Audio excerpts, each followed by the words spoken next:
Friends, எல்லோரும் எப்படி இருக்கீங்க? இன்றைக்கி வந்து நம்ம கிச்சனில் என்ன பார்க்க போகிறோம் அப்படின்னா, மலபார் ஸ்டைலில் உன்னக்காயை செஞ்சு காமிச்சிருக்கேன். அது எப்படின்னா, நம்ம நேந்திர வாழைப்பழம் இருக்குது இல்லைங்களா, அதை வந்து நல்லா வேக வச்சிடணும். வேக வச்சுட்டு அதை வந்து நம்ம மசித்து ஒரு மாவு மாதிரி பண்ணி எடுத்து வச்சுக்கணும். அதுக்குள்ளார நம்ம ஸ்டஃப் பண்ண போகிறோம். என்ன ஸ்டஃப் பண்ண போகிறோம்? தேங்காய், முந்திரி, திராட்சை, நல்லா ஒரு ஜீனி எல்லாமே போட்டு நம்ம வதக்கி அது ஒரு பூரணம் மாதிரி பண்ணிவிட்டு இந்த நேந்திர வாழைப்பழத்தோட உள்ளார வச்சு நம்ம பொரிக்க போகிறோம். அது பேர் தான் உன்னக்காயான்னு சொல்லுவாங்க. இது ரொம்ப ஸ்பெஷல் கேரளாவில். நம்ம டூர் போகிறப்ப தான் நம்மளுக்கு ரோட் சைடில் இது கிடைக்கும். இதை நம்ம வீட்லேயே செஞ்சு சாப்பிட போகிறோம். ரொம்ப ஹெல்த்தியான ரெசிபி. எப்படி செய்யலான்னு வாங்க பார்க்கலாம். அதுக்கு முன்னாடி நம்ம சேனலை சப்ஸ்கிரைப் பண்ணி வச்சுக்கோங்க. கூடவே இருக்கிற பெல் ஐக்கானையும் ப்ரெஸ் பண்ணி வச்சுக்கோங்க. Thank you friends. மலபார் ஸ்டைலில் உன்னக்காயை ரெசிபி பண்ண போகிறோம். இது வந்து மலபார் ஸ்டைல்னு சொல்லலாம், கேரளா ஸ்பெஷல்னு சொல்லலாம். இது எப்படி செய்கிறதுன்னு தான் இப்போ நம்ம பார்க்க போகிறோம். அதுக்கு வந்து 3 நேந்திரம்பழம் எடுத்திருக்கேன். நல்லா பழுத்ததாக பார்த்து எடுத்து வச்சுருக்கேன். பாருங்கள், பழுத்த பழமாக வாங்கி வச்சுக்கணும். எல்லோ கலரில் எடுத்திங்கன்னா உள்ளார வந்து ரொம்ப ஹார்டாக இருக்கும். கொஞ்சம் இந்த மாதிரி பழுத்த மாதிரி எடுத்தால் தான் நீங்கள் வேக வச்சு அதை மசிக்கும் போது சாஃப்டாக மசியும். நீங்கள் வந்து எல்லோ கலரில் பழுக்காமல் எடுத்துட்டிங்கன்னாக்கா உள்ளார கல் மாதிரி இருக்கும். நம்ம வேக வச்சு மசிக்கும் போது ரொம்ப கஷ்டமாக இருக்கும். கொஞ்சம் கட்டி கட்டியாக வந்துடும். அதனால் இது மாதிரி கொஞ்சம் பழுத்ததாக பார்த்து எடுத்துக்கோங்க. இதை ஃபஸ்ட்டு நம்ம கட் பண்ணி எடுத்துக்கலாம்.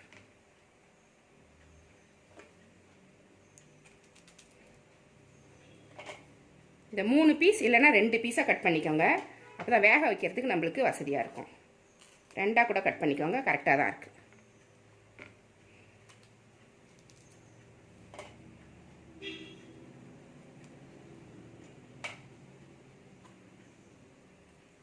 நம்ம ஊர் பழத்தில் இது மாதிரி செய்ய முடியாது.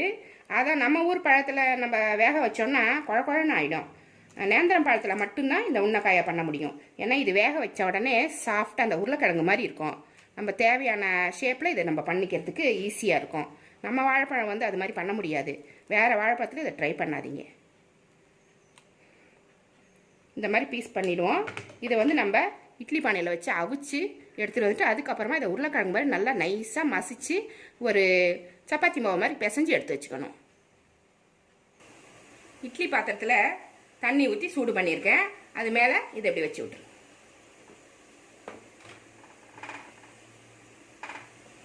இது ஒரு 5 நிமிஷம் வேகணும். 5 நிமிஷம் வந்தாலே போதும், வெந்து போயிடும்.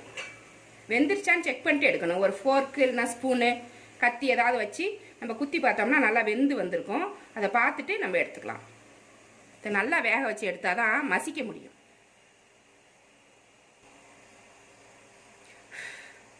அஞ்சு நிமிஷம் ஆயிடுச்சு. நல்லா வெந்துருச்சு பாருங்கள். இந்த மாதிரி ஒரு நைஃப் வச்சு பார்த்தீங்கன்னா உங்களுக்கு தெரியும். நல்லா அடி வரைக்கும் போயிட்டு வருது. நல்லா வெந்துருச்சு. இந்த தண்ணியை வந்து தண்ணி படாமல் இந்த வாழைப்பழத்தை மட்டும் எடுத்து அழகாக மசிச்சு எடுத்துக்கணும். இது நம்ம இதை எடுத்துக்கலாம்.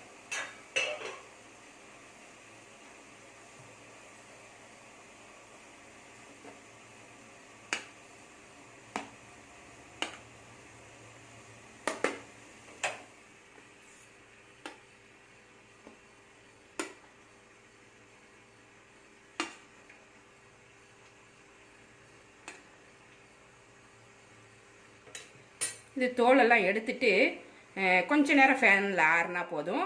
பாதி சூடு இருக்கணும். ரொம்ப சுத்தமாக ஆறிடுச்சுன்னா நமக்கு மசிக்கிறதுக்கு கஷ்டமாக இருக்கும். பாதி சூடு இருக்கும்போதே நல்ல ஒரு இந்த மேஷர் மாதிரி ஒன்று வச்சுட்டு நல்லா இதை மசித்து எடுத்து வச்சிடணும். இந்த மாதிரி உரித்து ஒரு பவுலில் போட்டுக்கோங்க. தண்ணி வந்து சுத்தமாக ஊற்றக்கூடாது. தண்ணி ஊற்றுனீங்கன்னா அதுக்கப்புறம் நம்மளால் அதை வந்து உன்னக்காயை அந்த ஷேப் கொண்டு வர முடியாது. நம்மளுக்கு அது ஒரு மாவு மாதிரி வராது. இப்படியே போட்டு மசிச்சிக்கோங்க. ஒரு மத்து கூட வச்சு மசிச்சுக்கோங்க. கட்டி இல்லாமல் இருக்கணும்.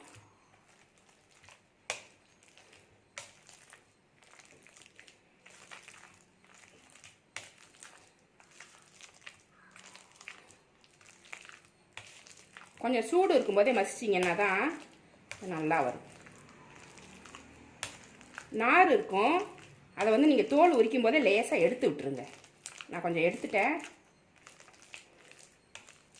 பழத்தோட தோலை உரிச்சிட்டு அதை சுற்றிலும் ஒரு நார் மாதிரி ஒட்டியிருக்கும். அதை எடுத்துறங்க.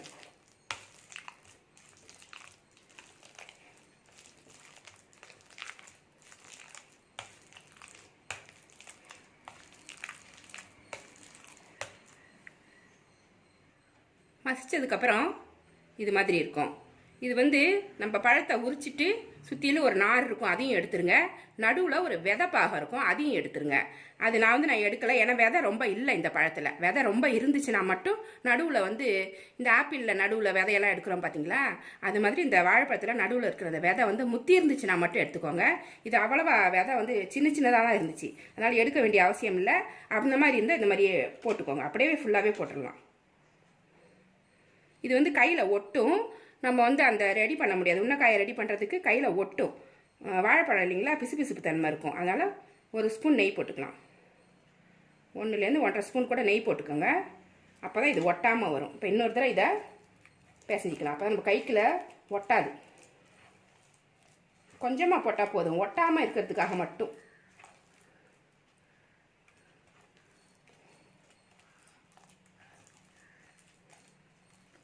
இந்த மாதிரி நெய் போட்டு பிசைஞ்சு ரெடி பண்ணி வச்சுக்கலாம்.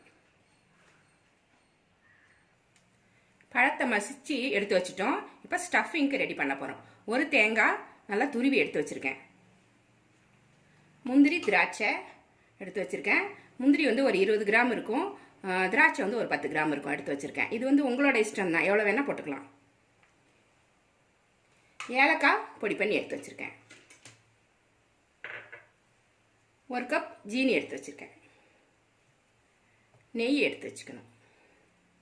இப்போ வானல் சூடு பண்ணியிருக்கேன், அதில் கொஞ்சமாக நெய் விட்டுக்கலாம். இது ஒரு சின்ன ஸ்பூன் தான், இதனால் 3 ஸ்பூன் போட்டிருக்கேன் நான்.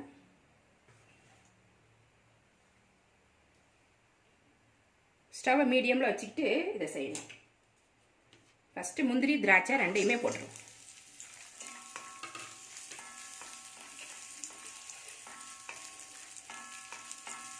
இந்த ஸ்டஃபிங் தான் இதுக்கு ரொம்ப டேஸ்ட்டாக இருக்கும். இந்த நேந்திரம் பழத்துக்குள்ளே இந்த ஸ்டஃபிங் வச்சு நம்ம பொரிச்சு எடுக்கும்போது ரொம்ப நல்லாயிருக்கும்.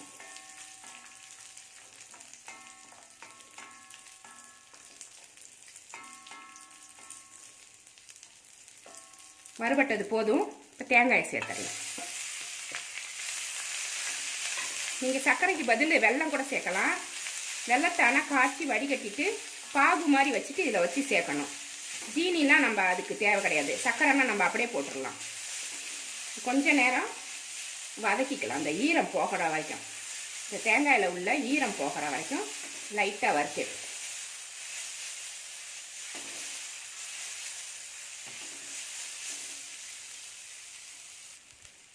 தேங்காய் போட்டதுக்கப்புறம் ஒரு நிமிஷம் வதக்குனா போதும். ஜீனி இது கூட சேர்த்துக்கலாம். 1 கப் ஜீனி போட்டிருக்கேன். சுகர் வந்து உங்களுக்கு தேவையான அளவு போட்டுக்கோங்க, எவ்வளோ ஸ்வீட் வேணுமோ அவ்வளோ போட்டுக்கலாம். ஒரு தேங்காய்க்கு 1 கப்பு போட்டிருக்கேன் நான். ஏலக்காய் பொடிச்சு வச்சுருக்கேன், அதையும் இதில் லேசாக கிளறி விட்டுட்டு ஒரு பிளேட்டில் எடுத்து இதை ஆற வச்சிடணும்.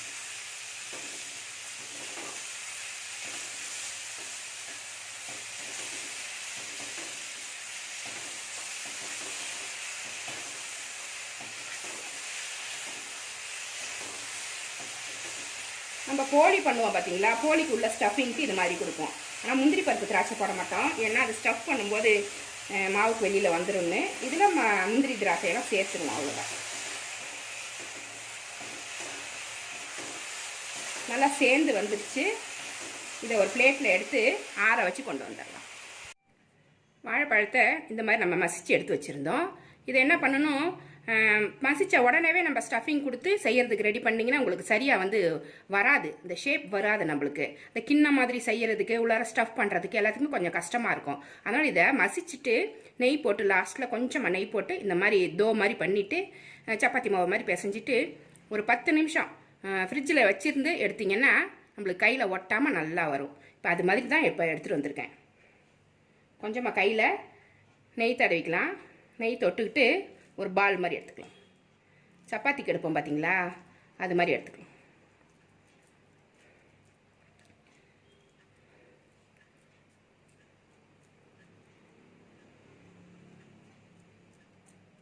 ரொம்ப மெல்லிசாக செய்ய வேண்டாம், மீடியம் சைஸில் செஞ்சுக்கோங்க. ரொம்ப மெல்லிசாகவும் இல்லாமல் ரொம்ப மொத்தமாகவும் இல்லாமல் செஞ்சுக்கிட்டு ஸ்டஃபிங்கை உள்ள வச்சிடும்.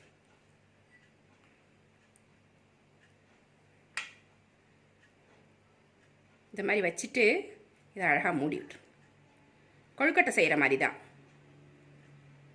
உங்களுக்கு கையில் வரலன்னா வாழை இலை கூட யூஸ் பண்ணிக்கோங்க. வாழை இலையில் செஞ்சு நீங்கள் இந்த மாதிரி 2 வாழை இலையும் ஒட்டுனீங்கன்னா இந்த மாதிரி ஷேப் கிடச்சிரும். ஃபஸ்ட்டு மூடி விட்டுருவோம். அதுக்கப்புறமா நம்ம ஷேப் பண்ணுறதுக்கு ட்ரை பண்ணுவோம். ஃபஸ்ட்டு இந்த ஸ்டஃபிங் வந்து வெளியில் வராமல் சீல் பண்ணிவிடுவோம். பண்ணிவிட்டு இது மெதுவாக அப்படியே அழகாக உருட்டிட்டு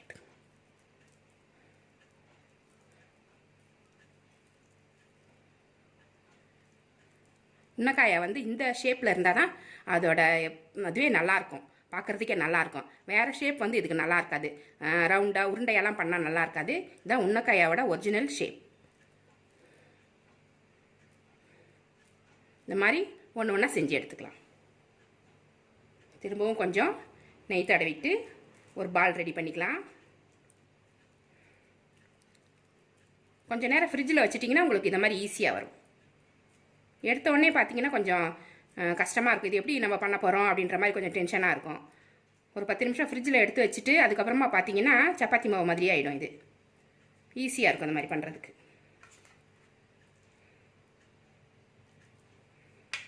இந்த ஸ்டஃபிங் மிச்சம் இருந்தால் கூட வேஸ்ட் பண்ண வேண்டாம். தோசைக்கு நடுவில் குழந்தைங்களுக்கு வச்சு கொடுத்தீங்கன்னா நல்லாயிருக்கும். இல்லைனாக்கா சப்பாத்திக்கு நடுவில் வச்சு ஸ்டஃப் பண்ணி கொடுத்தீங்கன்னா நல்லாயிருக்கும்.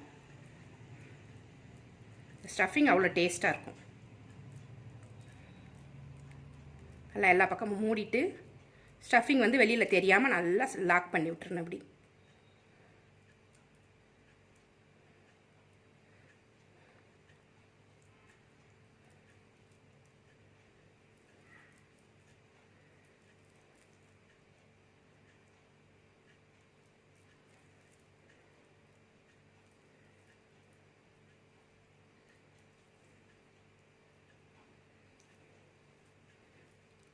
அவ்வளோதான்.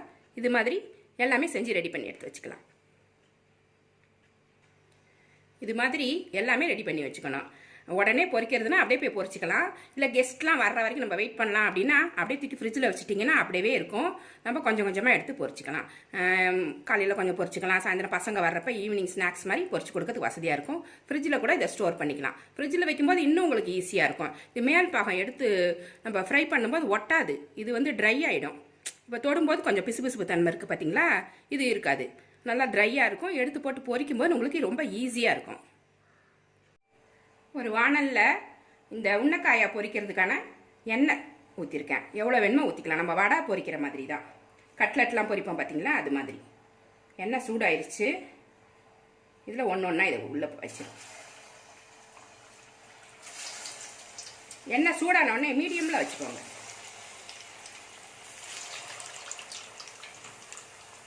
ரொம்ப நேரம் இது வேக வேண்டாம். கோல்டன் ப்ரௌன் வந்தோடனே நம்ம எடுத்துடணும். ஏன்னா எல்லாமே வெந்தது தான். வாழைப்பழமும் வேக வச்சுருக்கோம், ஸ்டஃபிங்கும் வேக வச்சு தான் எடுத்து வச்சுருக்கோம். இப்படி வானலில் ஒட்டிக்கும். அதனால் லைட்டாக அப்படி லைட்டாக அடிப்பாகத்தை இப்படி எடுத்து விட்டுரும். இப்படி நகட்டி நகட்டி விட்டிங்கன்னா அது ஒட்டாமல் இருக்கும்.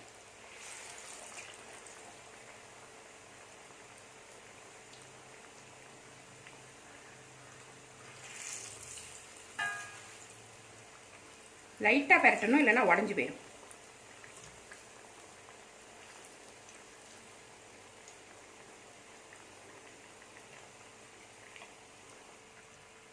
நல்லா கோல்டன் ப்ரௌன் வந்துருச்சு. இதை நம்ம எடுத்துருவோம். அதுக்கு மேலே வச்சிருக்க வேண்டாம்.